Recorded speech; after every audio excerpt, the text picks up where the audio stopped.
The boxing world was stunned when Ramon Cardenas stepped before cameras last week, his eyes burning with conviction, as he issued a bold declaration. "I will not let our story end this way." The 28-year-old super bantamweight contender has launched an impassioned campaign for an immediate rematch with undisputed champion Naoya the Monster Inoue, following their controversial first encounter that ended in a disputed technical knockout.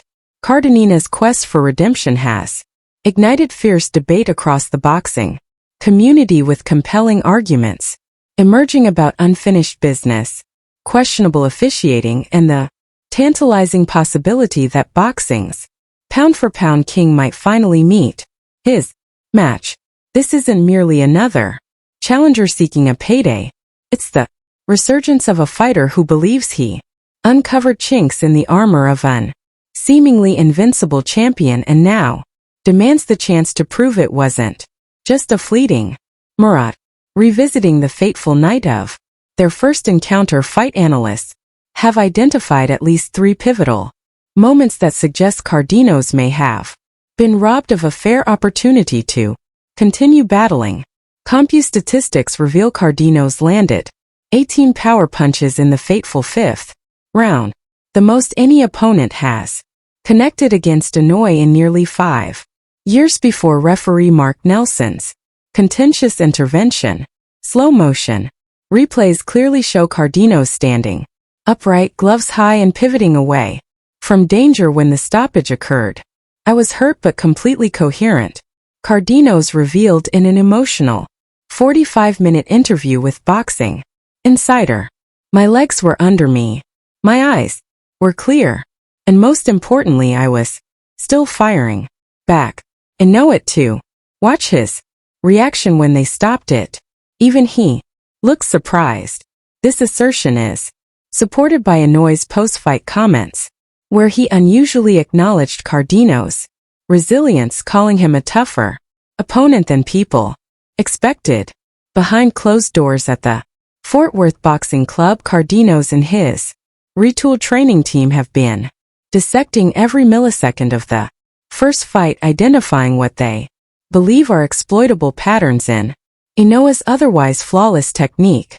"We found 3 specific tendencies in his attack sequences that nobody's capitalizing on," explained renowned strategist Javier Capetillo, who joined Cardenas' camp after the loss. "When Inoue throws his signature 3-pitch combination, there's a 0.8-second window after the second punch where he resets his feet in a predictable pattern. We're engineering counters specifically for that moment." Cardenas has transformed his training regimen to emphasize explosive lateral movement and body punching, areas where film study suggests Inoue can be vulnerable. Perhaps most intriguing is their focus on the clinch game. Cardenas claims they identified subtle defensive tells when Inoue fights off the ropes, a position he rarely occupies but was forced into twice during their first encounter. While Inoue's team initially dismissed the rematch, chatter Boxing Insider's report growing internal debate about whether to grant Cardenas another opportunity. On one hand, Inoue's plan trajectory involved either moving up to featherweight or pursuing a historic 5th division championship. However, the mounting public demand combined with subtle criticisms about the controversial stoppage has created an unexpected dilemma. "There's pride at stake here," revealed a source within Inoue's camp. "Naoya doesn't like people questioning his victories. The idea of leaving doubt in anyone's mind bothers him more than the risk of facing Cardenas again." This psychological element adds fascinating layers to the potential rematch, as Inoue would likely approach the second fight with something to prove, possibly abandoning his typically methodical style for more aggressive tactics that could create openings for Cardenas. From a promotional standpoint, the Cardenas rematch presents an unexpectedly lucrative opportunity. While Inoue's recent fights have been artistic masterclasses, they've lacked dramatic tension after the 3rd round. A revenge-seeking Cardenas with his improved skills and fiery rhetoric creates the kind of compelling narrative that drives pay-per-view sales.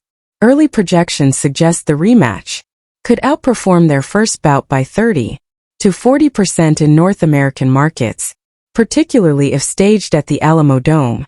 In Cardenas' home state of Texas, this isn't just another title defense, it's a chance to silence critics and prove the first result was no accident, argued promoter Bob Arum during a recent top-ranked meeting. The potential showdown is already drawing comparisons to other legendary immediate rematches like Leonard Duran 2 or Pacquiao Marquez 4, where unfinished business created fights that transcended the sport. Several intriguing variables could determine whether the rematch becomes competitive or simply confirms Inoue's superiority. Cardenas' team has focused intensely on stamina training, recognizing that Inoue's greatest weapon may be his ability to maintain blistering pace and precision into later rounds. New nutritionist Dr. Eleanor Chong has overhauled Cardenas' diet to optimize his energy reserves, while sports psychologist Dr. Marcus Reed has been working on mental resilience techniques specifically tailored for Inoue's psychological warfare. Perhaps most crucially, Cardenas has been sparring with southpaw stand-ins to prepare for Inoue's unique ability to switch stances mid-combination, a skill that bewildered him at times in their first meeting. Meanwhile, Inoue's camp faces its own challenges. 31 The champion must balance maintaining his otherworldly reflexes against the natural slowing that comes with age and weight class jumps. The boxing community remains sharply split on whether Cardenas deserves or could realistically threaten Inoue in a second encounter. Hall of Fame analyst Roy Jones Jr. recently stated, Cardenas